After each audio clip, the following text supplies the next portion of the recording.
नाग गुफा है। यहाँ पर जो है भक्तों को नाग जी दर्शन देते हैं। यहाँ पर जो इसी गुफा में नाग जी रहते हैं।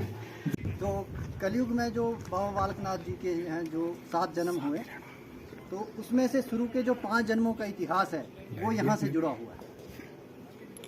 ऐसा है कि 2300 वर्ष पूर्व बाबा जी का आगमन जो है वो इस स्थान पर हुआ था और इस स्थान पर शिवानंद जी महाराज से उन्होंने अपनी शिक्षा दीक्षा ग्रहण की।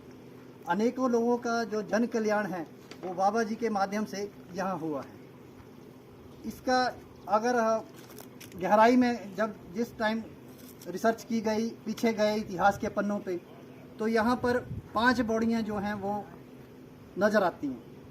तो बाबा जी ने जो अपने 5 जन्मों में से हर एक जन्म में यहाँ पर इन बॉडियों का जो निर्माण है वो किया है।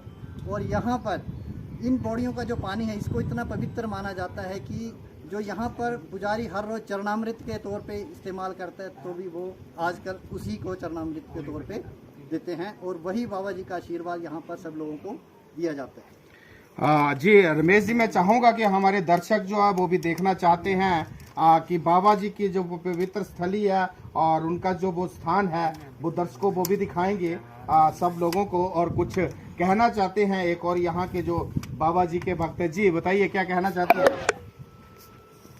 मैं स्टार न्यूज़ का धन्यवाद करता हूँ जो कि यहाँ पर आए हैं और बाबा जी का प्रचार कर रहे हैं। बाबा जी का सबसे पहले यही है कि ये जो सच्चे भक्त मन से बाबा जी का भक्ति या पूजा करते हैं उनके बहुत ही जल्दी उनकी इच्छाएं पूरी करते हैं और उन्हें सेवा करने का मौका देते हैं। हर आदमी को सेवा का मौका देते हैं, लेकिन कोई आदमी जो है उस चीज़ को पकड़ता है, कोई नहीं पकड़ता है। तो मैं भक्तों से ही अरदास करना चाहता हूँ कि बाबा जी की इस चीज़ को पकड़ें और बाबा जी के अपने लगन लगाएं और बाबा जी के साथ जुड़ें और अपना जीवन सफल बनाएं। मेरी यही अरदास। जी चलिए जी, दर्शकों मैं बताना चाहूँगा आपको, बाबा जी के दर्शन करवाएगा, सबके घरों पे खुशहाली हो, हर किसी के चेहरे पे मुस्कुराहट हो, हर किसी का घर जो वो खुशियों से भरे। इन्हीं शब्दों के साथ जो है बाबा जी के दर्शनों के लिए आपको लाइव लेके चले हैं। तो दर्शकों देखिए किस ढंग से जो है यहाँ की पूजा जो है वो की जाएगी। और देखिए सामने का अगर मैं आपको इतनी बड़ी बड़ी पहाड़ियाँ जो है, पहाड़ियों के बीच में देखिए बाबा जी की तपोस्थली है, वो एक बहुत ही अनोखी चीज है। ये देखिए बिल्कुल जंगल, घनघोर जंगल के बीचों बीच में बाबा जी का एकांत में ये तपोस्थली है। और पहाड़ियाँ देखी जाए तो किस ढंग से कितनी बड़ी बड़ी पहाड़ियाँ, जो इन पहाड़ियों के बीच में बाबा जी का ये स्थान जो है।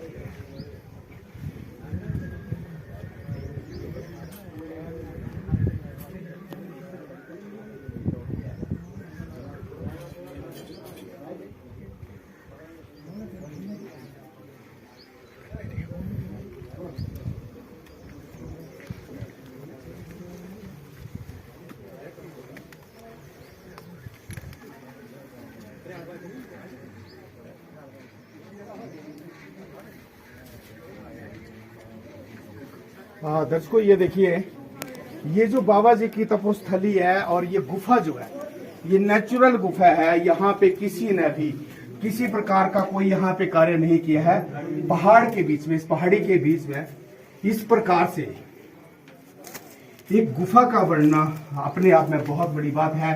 इतिहास जो है हमारा ये देखिए आप लोगों के सामने।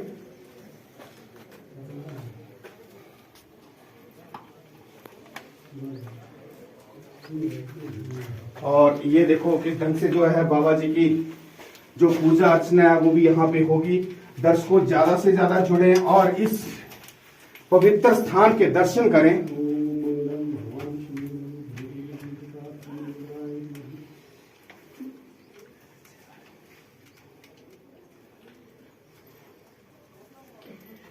ये वो स्थली है, ये वो तपोस्थली है जहां पे बाबा जी ने यहाँ पे बैठकर जो है तपस्या की थी, भक्ति की थी। और बाबा जी आज शिला के रूप में यहाँ पे विराजमान है।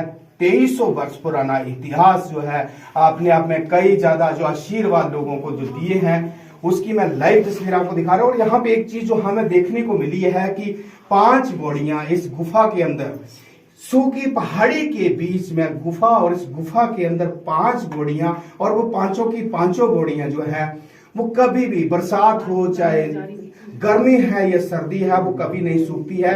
और एक चीज यहाँ और जो बताई इन लोगों ने, उनका कहना है कि उन बॉडियों का पानी कभी बॉडी से बाहर नहीं आता है, उसमें 2-3 लीटर पानी, 4 लीटर पानी जो उस बॉडी के बीच में रहता है। और किसी को सांस की, दमा की बीमारी है, खाज खुजली की बीमारी होती है, उनके लिए ये पानी जो है इनका कहना है कि अमृत बनता है, अमृत रूपी ये जो दवाई के रूप में काम आता है। तो मैं कोशिश करूंगा, पहाड़ी के बीच में है और उन बोड़ियों को भी आपको दिखाते हैं, बाबा जी की जो बोड़ियां हैं। और ये देखिए, ये जो आप ऊपर पत्थर देख रहे हैं ये नेचुरल है, ये जो गुफा है ये नेचुरल गुफा है। और ये देखिए, ये जो बोड़ियां आपको नजर आ रही है, ऊपर जाली लगी हुई है। दर्शकों ये देखिए, ये पानी की बोड़ियां, और वो देखो पानी। मैं यहाँ की कमेटी के लोग जो उनसे आग्रह कर रहा हूं कि थोड़ा सा जाली को हटाएं ताकि दिखा सकते हैं कि किस ढंग से जो पानी है। ये देखो, ये देखिए दर्शकों, अभी भी यहाँ पे सूखी पहाड़ी के बीच में ये 5-10 लीटर पानी जो यहाँ पे है, इसी प्रकार से और पीछे की तरफ देखें तो वो बोड़ियां भी है, वहां पे भी पानी है। और बहुत बड़ी विडंबना की बात यह है कि यहाँ पे इन लोगों का कहना है कि इन बोड़ियों का पानी बाहर नहीं निकलता है, यहाँ इतना ही रहता है। और इस पानी से ही बाबा जी का जो स्नान करवाया जाता है।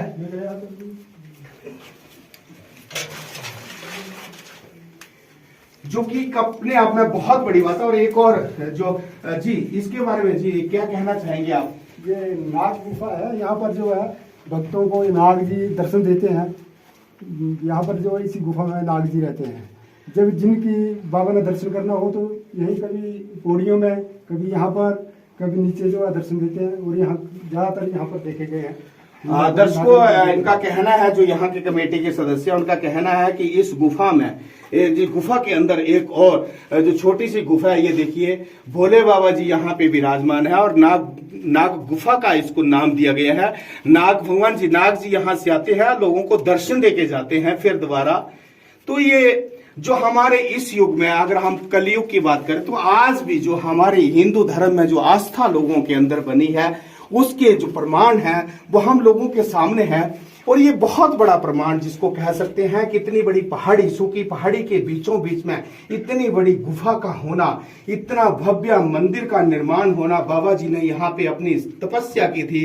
और आज उसका जो फल है हम सभी लोग जो है वो लेते हैं और हमें उसका लाभ जो मिल रहा है। और देखिए, किसी प्रकार का कोई यहाँ पे कार्य जो है सोए नहीं किया है, कुदरत नेचुरल है। ये सारा का सारा जो गुफा का जो दृश्य मैं आपको दिखा रहा हूँ, कभी भी यहाँ पे कोई जो पत्थर है ना, तो बोलते, इनका कहना है कि यहाँ पे किसी की चट्टान से ना पत्थर गिरते हैं ना कुछ। और इतनी बड़ी, कम से कम इस गुफा के अंदर अगर बात की जाए तो इसमें लगभग जो है कम से कम कुछ 40-50 जो लोग हैं वो एक एट अ टाइम जो वो बैठ सकते हैं। और इसके साथ में प्रधान जी जो ये है वो कुछ कहना चाहिए। जी प्रधान जी। ये जो सामने नजर आ रहा है, यहाँ पर बाबा जी का धूना लगाया जाता है। जो हर रोज, मतलब जो पुजारी जब भी पूजा करेगा यहाँ, तो बाबा जी का धूना यहाँ लगता है। और जिस भी श्रद्धालु को कोई ऐसी परेशानी होती है, कोई दिमागी परेशानी होती है, या ऐसा नींद नहीं आती, कहीं कुछ हो जाता है, दिमागी तौर पे बहुत ही ज़्यादा परेशान रहते हैं, जो सामाजिक परेशानियां हैं रोज की, वो लोगों को तंग करती हैं, तो लोग यहाँ से भभूता भी लेके जाते हैं, जिसको कि माथे पे लगा के, कई बार छोटे बच्चे जो हैं वो रात को नहीं सोते हैं तो भी लोग इसका इस्तेमाल करते हैं।